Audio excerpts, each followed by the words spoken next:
जगात अगदी काही गोष्टी कालातीत आहेत, काळाचा त्यांच्यावर परिणाम होत नाही आणि त्यातलाच एक आवाज अर्थात आशाताईंचा आवाज. ज्येष्ठ गायिका पद्मजाताई फेणाणी जोगळेकर सध्या आपल्यासोबत आहेत. पद्मजाताई, अत्यंत दुःखद आणि त्रासदायक अशी ही बातमी आहे की आशाताईंचं निधन झालंय.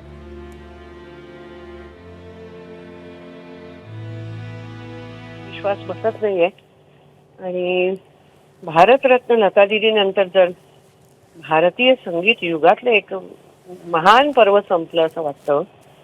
अनेक भाषांमध्ये एवढ्या विविध प्रकारची हजारो गाणी त्यांनी गाऊन जागतिक विक्रमच केला होता आणि इतकी सवय झाली होती त्यांच्या आवाजाची. अत्यंत कठीण परिस्थितीतून मार्ग काढत काढत खूप कष्टाने त्यांनी आपली स्वतंत्र शैली निर्माण केली होती. कारण लता दीदींची एक शैली तर त्याची कॉपी नको म्हणून त्यांनी स्वतःची वेगळी शैली निर्माण केली आणि बऱ्याच वर्षांपूर्वी लाईव्ह गाऊन गाणी रेकॉर्ड करणं ही तशी सोपी गोष्ट नव्हती. कारण मीही जवळपास 90-95% गाणी लाईव्ह गाऊन मला कल्पना आहे की सगळ्या म्युझिशियन्स बरोबर एकाच वेळेला इतक्याच परफेक्शनने गावं लागतं आणि अशी त्यांनी शेकडो गाणी परफेक्शनने गायली. हा त्यांचा स्थायी गुणच होता परफेक्शन हा सगळ्या मंगेशकरांचा. आणि ती तशी उत्तमरित्या गायल्यामुळेच ती गाणी लोकप्रिय झाली सगळी. आणि त्यांचं सगळ्यात आवडतं गाणं माझं म्हणजे पंडित हृदयनाथजींनी स्वरबद्ध केलेलं, माझ्या गुरुजींनी स्वरबद्ध केलेलं नंदलाला रे हे भैरवी मधलं खूप कठीण गाणं. त्याच्यातले एक एक जागा म्हणजे अक्षरशः ना काश्मीर मधल्या जागांसारखी इतकी स्वर सौंदर्य आहेत त्याच्यामध्ये की शास्त्रीय संगीत गाणारेही सीमित होऊन जातील असं गाता येणार नाही कोणालाही. इतकं अप्रतिम त्यांनी ते गायलं होतं. आणि नाट्यसंगीत ते कॅबरे गाण्यापर्यंत इतक्या वेगवेगळ्या पद्धतीची गाणी त्यांनी गायली. पाश्चिमात्य संगीतही त्यांनी गायलं, अतिशय उत्तम प्रकारे गायलं. माझी एक छोटीशी आठवण तुम्हाला सांगते. अनेकदा माझी भेट झाली होती, खूप प्रेमाने बोलायच्या माझ्याशी. दादर महात्मा गांधी जो स्विमिंग पूल आहे त्याच्या नूतनीकरणाचा दिवाळी पहाटचा कार्यक्रम होता आणि त्यावेळेला त्यांच्याबरोबर झालेली माझी भेट अतिशय अविस्मरणीय अशी होती.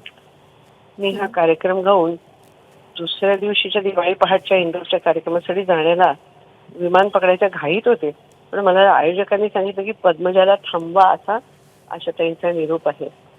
त्या आल्या मला भेटायला आणि अतिशय सुंदर अशा चाफ्याची घमघमीत फुलं घेऊन आल्या, भरभरून आशीर्वाद दिले आणि हा चाफ्याचा सुगंध आजही माझ्या स्मरणात दरवळतोय. परमेश्वर त्यांच्या आत्म्याला शांती देव हीच शेवटी प्रार्थना. पद्मजाताई, तुम्ही जसं म्हणालात की आशा भोसलेने त्यांची स्वतंत्र अशी शैली प्रस्थापित केलेली होती आणि त्याच मार्गावरती एक वेगळी वाट निवडून त्या पुढे जात राहिल्या. आपणही एक प्रसिद्ध ज्येष्ठ गायिका आहात. आशा भोसलेंच्या गाण्यातल्या अशा काय गोष्टी आहेत ज्या तुम्हाला कायम आकर्षित करत राहिल्या?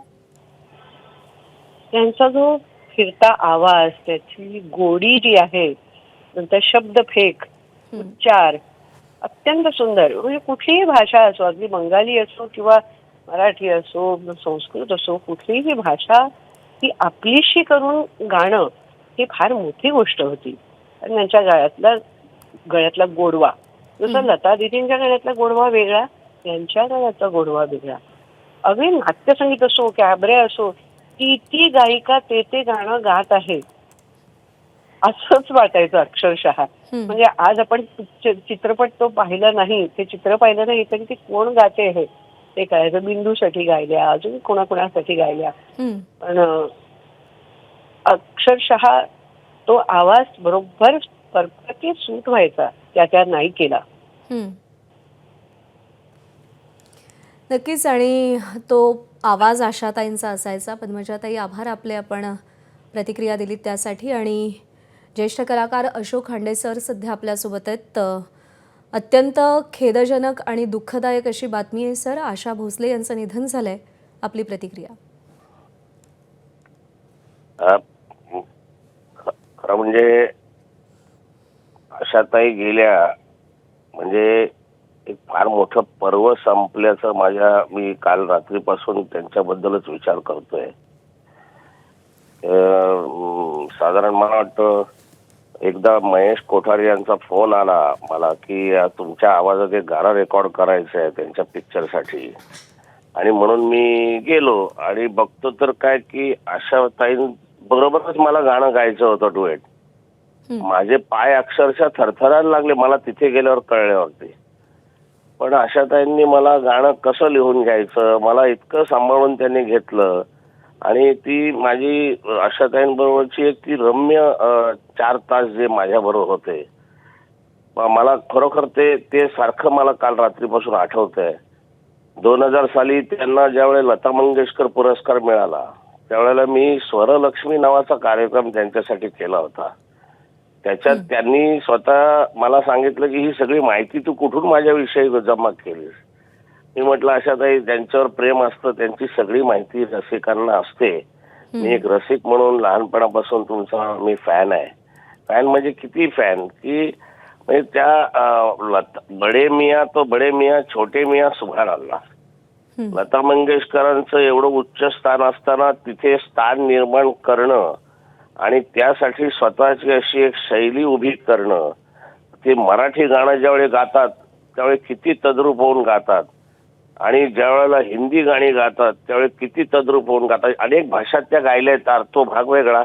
पण चित्रपट संगीताला पार्श्वगायनाला पूरक असं त्यांच्या गायकीमध्ये फक्त स्वर आणि ताल नव्हता, तर ते एक नाट्य होतं जे मला असं वाटतं की चित्रपट संगीताला त्याचा खूप फायदा झाला. त्यांना माझे आंबे खूप आवडायचे. आंबे त्या खरं म्हणजे मला आता आठवतंय की 24 एप्रिल म्हणजे मास्टर दीनानाथांच्या स्मरण दिनाच्या आधी ते आंबे खायचे नाहीत. म्हणजे कुठचंच मंगेशकर कुटुंब आंबे खायचं नाही. 24 एप्रिल झाल्यावरती तोपर्यंत खायचं नाही, त्याच्यानंतर खायचं. आणि त्यांना आता त्यांना त्यांचं 90 निमित्त एक पुस्तक प्रकाशित झालं डिंपल प्रकाशनतर्फे. त्याच्यामध्ये सुद्धा मी एक लेख लिहिलाय. त्याच्यामुळे ज्या वेळेला आशाताईंचा आणि माझा संपर्क आला त्या वेळेला म्हणजे आमचा माणिक मोती कार्यक्रम बघायला त्या आल्या होत्या, आणि त्यावेळी त्या म्हणाल्या होत्या की मला कार्यक्रम संपल्यावर म्हणाल्या म्हणजे तुम्ही फक्त गेलेल्या माणसांवर कार्यक्रम करता का. तर मी म्हटलं नाही असं काही नाही, कोणावर करायचं आहे, माझ्यावर कार्यक्रम करा. ते राहून गेलंय थोडस, त्याचं स्मरण होत आहे. मराठी बाणा कार्यक्रमाला आल्यानंतर वयाच्या 90व्या वर्षी म्हणजे 2014 साली किती वर्षाच्या असतील त्यावेळेला त्या मराठी बाणाला आल्या आणि कार्यक्रम बघितल्यानंतर 1 तास त्या बोलत होत्या. त्या फक्त आमचं कौतुक करत नव्हत्या, त्या रमल्या होत्या.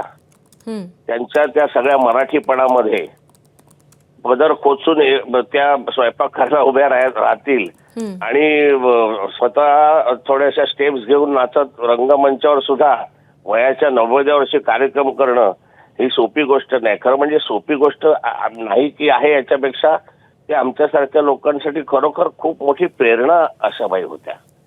आशाबाईंनी बऱ्याच वेळेला मी गायकांनी कशावर कॉन्सन्ट्रेट केलं पाहिजे, स्टुडिओत जायच्या आधी माझी काय अवस्था असायची आणि स्टुडिओत मी पोचल्यानंतर काय व्हायचं, अशा सांस्कारिक काही गोष्टी सुद्धा मला सांगितल्या. त्यांची माझी चांगली मैत्री होती असं म्हणायला हरकत नाही. मला म्हणजे आता त्यांचं कौतुक करेपर्यंत ते अचानक जाण्याचं हे आलेलं आहे की आम्ही आता कौतुक करतो की या वयात देखील बघा अशाताई कशा हे आहेत, ऍक्टिव्ह आहेत, अमकं तमकं. त्यामुळे त्या ज्या पद्धतीने ऍक्टिव्ह होत्या रंगमंचावर असो स्वतः कुठेही असो, त्याच्यानंतर त्यांचं अचानक आज असं म्हणजे आपण म्हणतो ना की एखादा माणूस तरुण वयात गेला असं मला आज फील आलेलं आहे.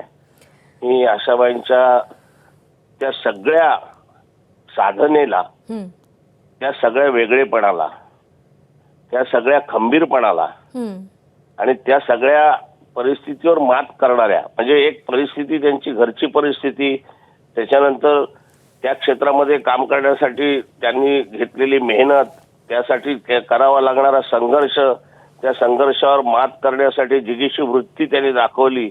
आणि त्या एक म्हणजे मी स्वरलक्ष्मीच्या ऐवजी अष्टलक्ष्मी असं ठेवावं, पण ते अष्टलक्ष्मी नुसतं काहीतरी देवाचं वाटेल म्हणून त्यावेळेला मी स्वरलक्ष्मी हे त्या कार्यक्रमाचं नाव ठेवलं होतं. आणि मला असं वाटतं तो जो कार्यक्रम केलाय मी, किंवा आज सुद्धा आशाबाईंचं एखादं जरी गाणं आम्ही ज्यावेळी कार्यक्रमात घेऊ त्यावेळी त्यांना खरी श्रद्धांजली. आज करोडो लोक, देशभरातलेच नव्हे तर अख्ख्या विश्वातले लोक आज हेच म्हणतात की आशा, तुम्ही आमच्या होप आहात, तुम्ही आमच्या आशा आहात. मला आशा आहे की त्याची प्रेरणा घेऊन त्या पुढे जातील. नाही, अशोक खंडेजी, अगदी समर्पक शब्दात तुम्ही बोललात की एखादा माणूस तरुणपणात गेला तर जे दुःख होतं, जे हळहळ वाटते, तशीच हळहळ आज 92व्या वर्षी आशाताईंनी अखेरचा श्वास घेतल्यानंतर वाटते. एवढं त्यांचं व्यक्तिमत्व चिरतरुण होतं. आभार आपले, आपण आपल्या आठवणी आम्हाला सांगितल्यात त्याबद्दल. एबीपी माझा, उघडा डोळे बघा नीट.